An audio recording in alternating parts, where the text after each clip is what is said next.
The Genesis GV60 features selectable instrument cluster widgets, which can provide easy, at-a-glance information. In Type A analog cluster mode, the normal view mode will display the cluster widgets in the center. In Type B digital cluster mode, the cluster widgets will display in the center or the right side, depending on the currently selected view mode.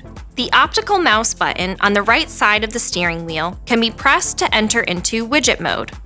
Swiped up or down and left or right to navigate through the cluster widgets, and then pressed again to exit. This button can also be held down to hide or show the widget display in the cluster. To manually reset trip-based widgets such as current trip or since reset, press the optical mouse button twice on the steering wheel while the widget is displayed. After pressing the optical mouse switch once to edit the widgets displayed, you can swipe between widgets.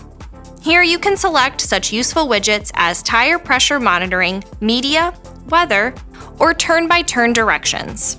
Make note of the grouping dots to see how many widgets are in each category and can be reached by swiping left, right, up, or down.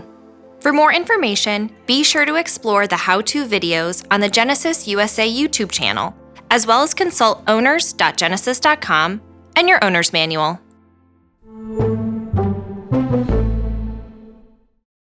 Thanks for watching. Subscribe to the Genesis USA YouTube channel for more great videos and visit genesis.com for more info.